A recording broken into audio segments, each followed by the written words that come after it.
പത്മാലയ എന്ന് പറയുന്ന ബംഗ്ലാവ് ഏതാ? പത്മാലയം അത് നമ്മുടെ വർമ്മസാറിന്റെ ബംഗ്ലാവല്ലേ? ഇവിടുന്ന് നേരെ ചെന്ന് എടുത്തോട്ട് കയറുമ്പോൾ വലതുവശത്ത് കടന്ന ആദ്യത്തെ കെട്ടിടമാ.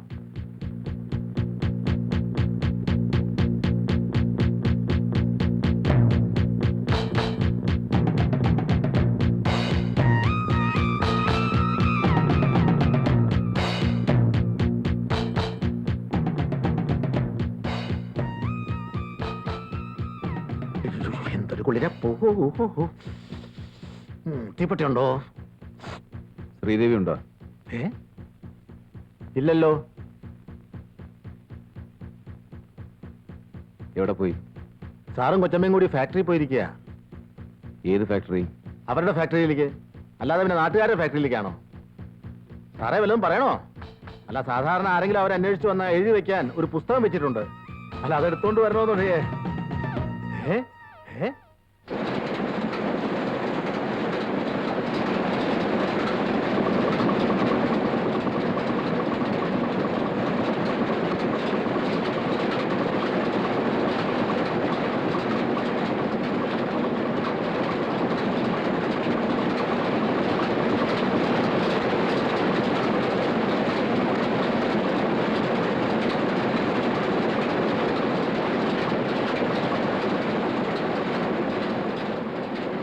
ഇത് കുറച്ചുകൂടി ശരിയാകാനുണ്ട്. ആ റോളർ ഒന്ന് നോക്കണം. പിന്നെ പുറപ്പെടാറായിരുന്നു മുതലാളി ചോദിച്ചു. ആ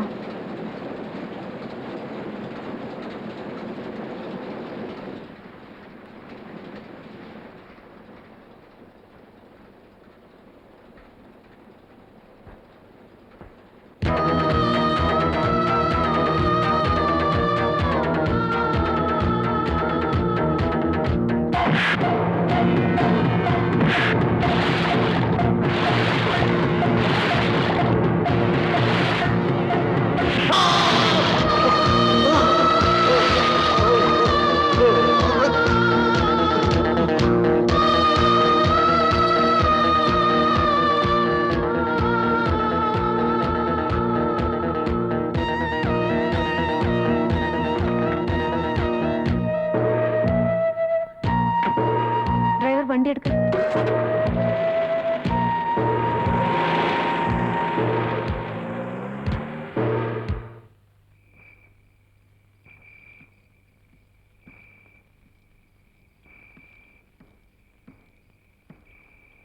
എന്റെ ഒരു സ്നേഹിതം വരുന്നുണ്ടെന്ന് പറഞ്ഞ് ഓഫീസറോട് ലീവ് ചോദിക്കണമെന്ന് വിചാരിച്ചിരുന്നതാ. ഈ അടുത്ത് ആരോ ഒരു ആനയെ വെടിവെച്ചിട്ടു. അതുകൊണ്ട് സെക്യൂരിറ്റി വളരെ സ്ട്രിക്റ്റാ. നീ 10-ാം തീയതി വരുമെന്നല്ലേ എഴുതിയിരുന്നത്? 3-4 ദിവസം മുമ്പ് ജയിലർ പറഞ്ഞു ഇന്ന് പോവാന്ന്. വീട്ടിലേക്ക് പോയില്ലേ? ഇല്ല. എന്തേ? വീട്ടിൽ പോകാനല്ല ഞാൻ ജയിലിൽ നിന്ന് ഇറങ്ങിയത്. പിന്നെ അങ്ങോട്ട് തന്നെ മടങ്ങാനാ ഭാവം? ആ, അങ്ങനെ തന്നെ കൂട്ടിക്കോ. നീ എന്താടാ ഈ പറയുന്നത്? കുറച്ച് ജോലി കൂടി ബാക്കിയുണ്ട്. എന്ത് ജോലി? അത് തൽക്കാലം നീ അറിയണ്ട. പഴയ സ്വഭാവം ഇതുവരെ മാറ്റാറായില്ല അല്ലേ? പഴയ കണക്കുകൾ തീരുമ്പോ താനേ മാറിക്കോളും. ആ, സമയം ഒരുപാടായി. ഞാൻ വെളുക്കുമ്പേക്കും വരാം. നീ കിടന്ന് ഉറങ്ങാൻ നോക്ക്. നല്ല കുളിരുണ്ട്. പെട്ടിക്കെന്നാ കമ്പിളി എടുത്തോ.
ശ്രീദേവി എന്താ എന്തു പറ്റി?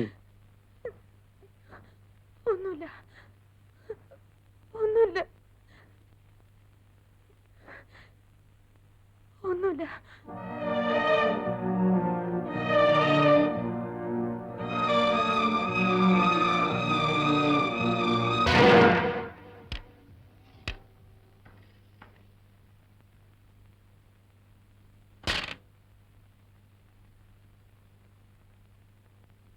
ഇന്ന് എന്തു പറ്റി?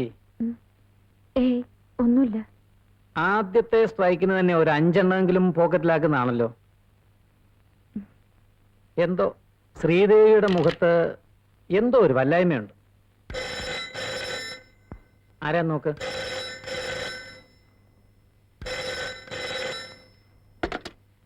ഹലോ, ഞാൻ വിനോദാണ്. Wrong number.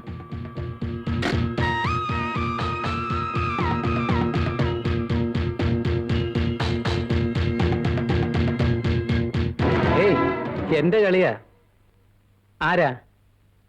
റോങ് നമ്പറാ. ശ്രീദേവിക്ക് എന്താ അസുഖമില്ലേ? നമുക്ക് പിന്നെ കളിക്കാം. വോയിസ്.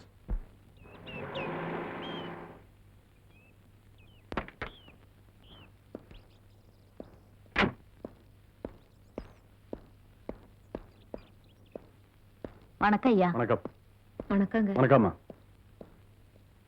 ആ രമ എപ്പോ വന്നു? ഇപ്പൊ വന്നേയുള്ളൂ ഡോക്ടർ. അമ്മ എന്തി? അമ്മയത്തെ ഡോക്ടർ വിളിക്കുന്നു. എന്താ ഡോക്ടർ? സിന്ധുവോള് വന്നില്ലേ? കാർ അയച്ചിട്ടുണ്ട്. ഇന്നലെ രാത്രി അല്പ ഫീവർ ഉണ്ടായിരുന്നു. തണുപ്പത്തോടി നടന്നിട്ടാ. ഏതായാലും ഇവിടെ നിർത്തണ്ട. വരുമ്പോ തന്നെ ഡ്രൈവറോട് പറഞ്ഞൊരു വീട്ടിലേക്ക് കൊണ്ടാക്കാൻ. ഞാൻ അല്പം ലേറ്റ് ആവും. ശരി ഡോക്ടർ. എടാ വിനോദേ, പഴയ കാര്യങ്ങൾ ഓർത്ത് നീ നിന്റെ ജീവിതം പാഴാക്കരുത്. നടന്നത് നടന്നു കഴിഞ്ഞു. ഇനിയും ഇങ്ങനെ അതിന്റെ പിന്നാലെ പോകുന്നത് ബുദ്ധിയല്ല. ഇതുവരെ ഞാൻ ബുദ്ധിപൂർവ്വമാണ് ചെയ്തിരിക്കുന്നത്. ഒറ്റ താളം പോലും തെറ്റിയിട്ടില്ല, തെറ്റുകയുമില്ല. എന്ത് ലക്ഷ്യമെന്നാണ് നീ പറയുന്നത്? എന്നെ വഞ്ചിച്ചിട്ട് ഒരു കിഴവന്റെ പണം മോഹിച്ച് ഇവിടെ കൊച്ചമഞ്ഞ് മഞ്ഞ് നടക്കുന്നില്ല. അവൾ അവസാനിപ്പിച്ചേ ഞാൻ അവിടുന്ന് പോകും. നീ എന്തൊക്കെ മണ്ടത്തരങ്ങളാണ് ഈ പറയുന്നത്? അവളുടെ കയ്യിലൊരുത്തൻ സ്പർശിച്ചതിനാടാ ഞാൻ ജയിലിൽ പോയത്. കയ്യിൽ സ്പർശിച്ചതിനോ? വാസ്തവത്തിൽ അന്ന് എന്താടാ ഉണ്ടായത്? എന്റെ സ്വപ്നവും സ്വർഗവും എല്ലാം അവളായിരുന്നടാ. അവൾ മാത്രം.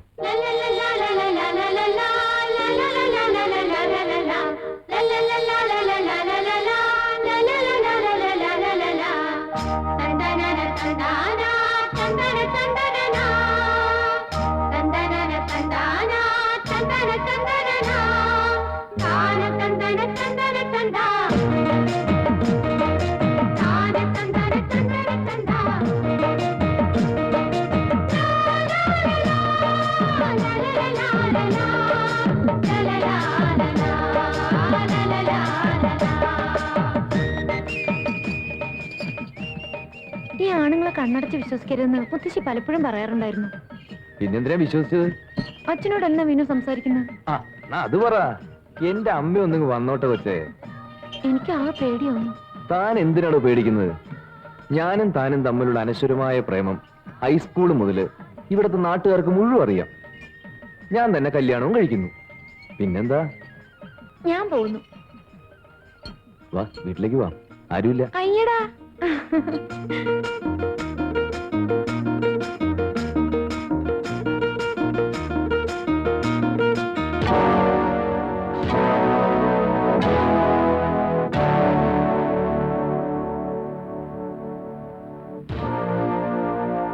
എടി അത് ഒരിക്കടി.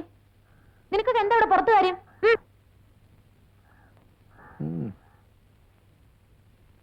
അവരെന്നെ കണ്ടങ്ങ് നിന്നതല്ലേ. അച്ഛനില്ലാത്തപ്പോ ഇവിടെ വരരുതെന്ന് ഞാൻ നിങ്ങളോട് പറഞ്ഞിട്ടില്ലേ? അതെന്താ ശ്രീദേവി അങ്ങനെ പറഞ്ഞത്? അച്ഛനില്ലാത്തപ്പോഴല്ലേ നമുക്ക് എന്തെങ്കിലുമൊക്കെ ഒന്ന് തുറന്ന് സംസാരിക്കാൻ പറ്റൂ. അച്ഛനില്ലാത്തപ്പോ എന്ത് സംസാരിക്കാനാ? ഞാനിവിടെ താമസിക്കണമെങ്കിൽ താമസിക്കാം. നിങ്ങൾ 3 പേരുണ്ടല്ലോ, മൊത്തമായിട്ട് എന്താണെന്ന് വെച്ചാ ഇറങ്ങൂടെ പുറത്ത്.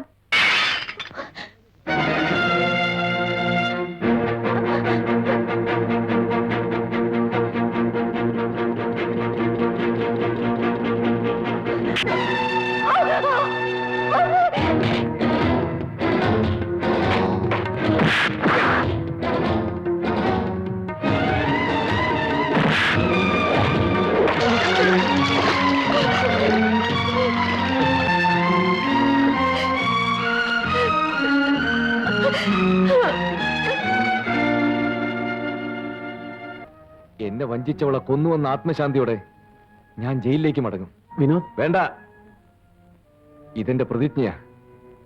ഞാനത് നിറവേറ്റും. വൃദ്ധനായ ആ മനുഷ്യനെങ്കിലും അവളുടെ വഞ്ചനയിൽ നിന്ന് രക്ഷപ്പെടുത്തേ.